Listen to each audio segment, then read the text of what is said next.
Hello Aries, welcome to your reading for October. This is for Aries, Sun, Moon, Rising and Venus. Please make sure you check all your placements to get a clear picture of what's going on for you at this time. As always, this is a general reading. It may or may not resonate for all of you. Please take the bits that do resonate and leave the rest behind for somebody else. Now, I am primarily a love reader. That's what I am going to focus on. If anything else pops up, I will address it, of course. I'm going to be freestyling your tarot spread, starting off with some oracle cards. Towards the end of the reading, I will be rolling some dice to get some initials and sun signs and angel numbers for you. So make sure you stick around for that. We have Wolf. Who else got this? I cannot remember. Someone before you got this. Devour the ferocious calling within the howling of your spirit. Run wildly into the freedom of your knowing. Now, these cards are a little dark and mysterious, and it's perfect for this season, but they're quite deep. And then we have Grief. It is but a mere glimpse of nothingness, hidden away deep within the chambers of your mourning. In the red clover's birthing, lost illusion. I'm getting rebellion, plain and simple. The wolf is that animalistic instinct, that primal instinct that we're all born with. We're animals at the end of the day, right? There's something about wanting to break free. Grief, I'm not really getting 5 of Cups energy. I'm more so getting 8 of Swords energy, where some kind of pain, some kind of sadness has been keeping you stuck. And as an Aries, I understand that you do not like to be stuck. You're cardinal fire. So there's some kind of rebellion. It's almost like you're rebelling against your own pain, rebelling against your own sadness, and you're not even attempting to process it. I could be wrong, but let's see. Let's get your tarot out.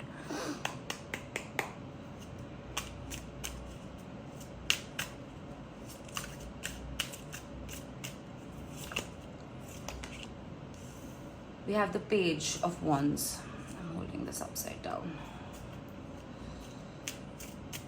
Yeah, the Page of Wands is the adventurer, wanting to break free. Then I have the 9 of Swords. Yeah, I was getting 8 of Swords energy, but we have the 9 of Swords right here. The 7 of Pentacles. Mourning some kind of investment of time, love, energy in somebody.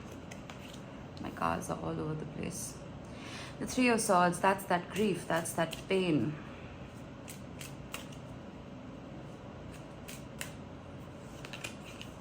The Fool.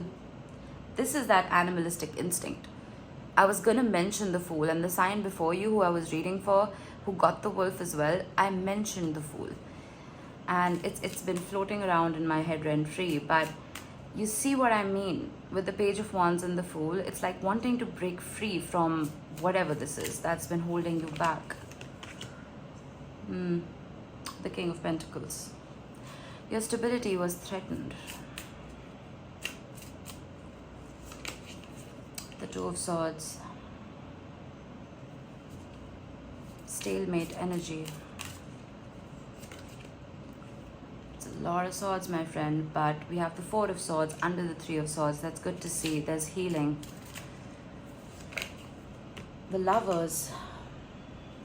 You're the first sign to have gotten the Lovers. You're the 7th sign I'm reading for. And the Chariot. Beautiful. Bottom of the deck, we have the High Priestess. All right, this is going to be a difficult reading for me.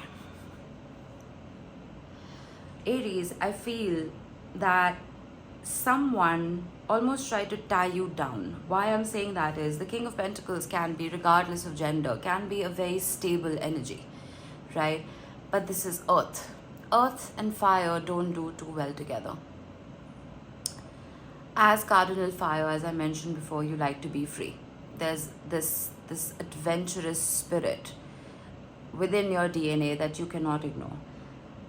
And the King of Pentacles, while very stable, can also be very unchanging, right? Some of you could very well just be dealing with an earth sign, Taurus, Virgo, Capricorn. Doesn't have to be, but it could be someone embodying that archetype. I feel that someone tried to keep you stuck. This unchangingness that the King of Pentacles carries very quickly translates into stubbornness.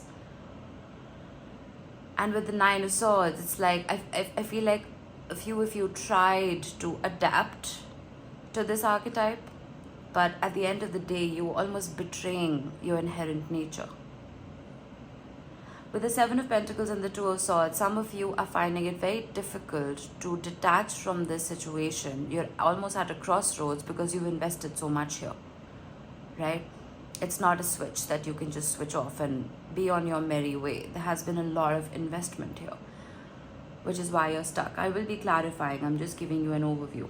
The good thing about the Three and the Four of Swords is after this pain, there is healing. Whether this is healing that you are bringing forth into your own life or it is coming from an external source, we will see. But this is wonderful. The Lovers and the Chariot. The Lovers speaks for itself. This is a soul tie, a soul connection. This is pure love, right? And the Chariot is fast-paced movement. Let's see, let's clarify. And with the High Priestess, I feel like there is some kind of spiritual awakening that could be knocking at your door. And that does happen. After pain, we start looking to a divine source for inspiration and wisdom. Why is the Page of Wands here? Temperance. Sagittarius energy. Why is the Fool here? The Queen of Pentacles. Yeah, you see, I like the Queen of Pentacles, don't get me wrong, but King to the Queen, it's almost like you were trying to be someone you're not. Just to please this other person, just to make sure that you weren't rocking the boat in this relationship. Right? I love Temperance as an energy, but it's not yours. I'm an Aries rising. Trust me, I'm speaking with complete authority. I understand your archetype. We are not the most patient people. The Fool and the Page of Wands is your energy. It's our energy. I get it. But it's almost like you had to subdue yourself. The Three of Pentacles with the Nine of Swords.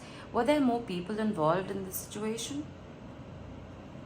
The King of Pentacles again with the Three of Wands. 2 threes.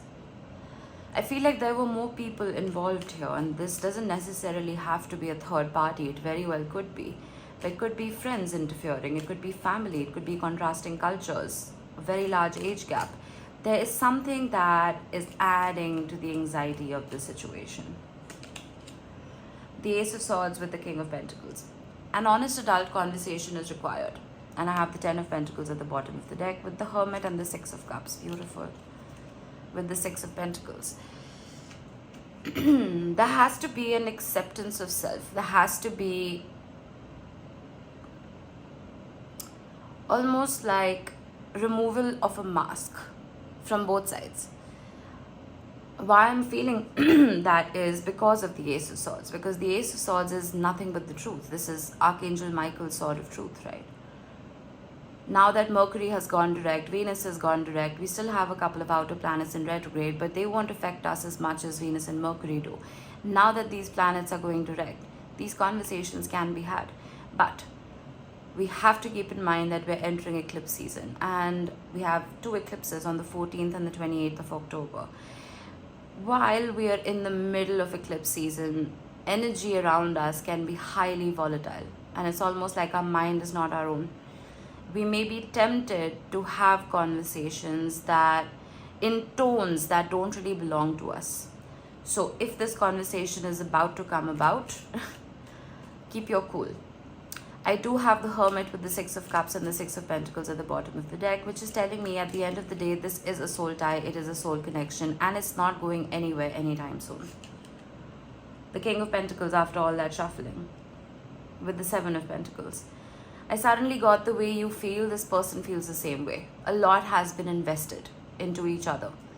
And it's not that easy to break ties and move your separate ways. And this investment isn't of just time, it is of love. There is love here, most definitely. We have the Lovers staring us in the face. I'm going to get one more. Strength. There is an unconditional love of sorts here, Aries, and I feel like this unchangingness and uncompromising nature that whoever this King of Pentacles is has been coming about with, this stubbornness almost, this pride, it can be broken because of that unconditional love that you both feel for each other. Why is the Two of Swords here? The Hermit. A little bit of quiet time may be the order of the day. I feel that the two of you are on very different frequencies right now, and if you do get together and have this conversation that I've been talking about, it's just going to be volatile. It's going to erupt, which is why the Hermit and the Two of Swords are telling me to tell you to keep your cool, to embody this temperance energy, to embody this patient energy. As an Aries, I'm sure you want to fix things the minute they go bad, right? I'm like that. But like I said earlier, the energy is volatile. Keep your cool. With the Hermit, keep to yourself, isolate yourself if you need to for just a little while. Let the energy settle. Why is the Three of Swords here? The Six of Cups. Yeah, that's why it's been so painful, because this is a soul connection and you're both feeling this pain, right? The Six of Cups is a soul contract that you have brought forward from a previous lifetime. And sometimes soul contracts can be highly karmic in nature, and that's not a bad thing. It just means that you have signed a contract that says that you will experience pain, and that pain is eventually going to lead to an awakening. It's eventually going to lead to you becoming the best version of yourself, because while you are dealing with this grief, while you are dealing with this pain, you're eliminating shadow, you're eliminating karma, right? It is karma at the end of the day. And when you're wiping away that karma with your grief, you're preventing yourself from taking it forward into the next lifetime. So sometimes we need to invite that pain in so that it doesn't follow us in our next incarnation. The World, beautiful, with the Four of Swords. Bottom of the deck, sorry about that. We have the Seven of Pentacles with the Eight of Cups and the Ace of Pentacles with the Four of Pentacles, holding back for now. Putting an end to this chapter for now. I know some of you may not want to hear this, but I can be like any other reader and tell you that your ex is coming back, but that's only honestly said for views, and I'm an honest reader. Putting an end to this chapter for now because it's carrying a lot of negativity. The Ace of Pentacles here is telling me that there will be another opportunity for you to tap back into this frequency with each other, but for now I just feel like you're not on the same playing field, and it's almost like you're going to keep bringing each other down, and we don't want that. Why is the Lovers here? The Five of Pentacles. Abandonment traumas that have been triggered. The Ace of Pentacles, beautiful. It's back.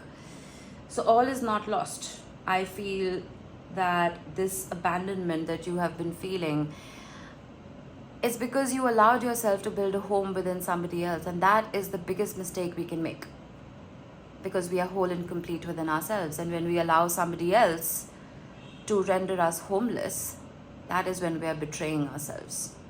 For this Ace of Pentacles to come about, you need to almost adopt the Nine of Pentacles energy so that this Ace can complete the 10. I hope you're following me. The Nine of Pentacles energy is complete independence. It prevents codependency in relationships. Okay? The King of Wands with the Chariot. Let's get one more. The Five of Swords. Whoever this person is may be tempted. I have the Sun at the bottom of the deck with the Seven of Wands and the Seven of Cups. Whoever this person is may be tempted to come back around just for a quick peek. The Five of Swords is a shortcut to success. The Five of Swords is not very long term, unlike the Ace of Pentacles. With the Seven of Cups and the Seven of Wands and the Five of Swords and the King of Wands can be very wishy-washy, and the Chariot, I'm getting that this person may come in because, well, of course, they miss you, right? But they're not coming in with the Pentacle energy. They're coming in with Wands. Wands is just passion. Passion is not sustainable. Fire burns out, right? There has to be a shift from this energy, from the Seven of Cups and the Five of Swords energy, to something more permanent. If I had seen the Ten of Pentacles here, or the Nine of Pentacles here, I would have been happier.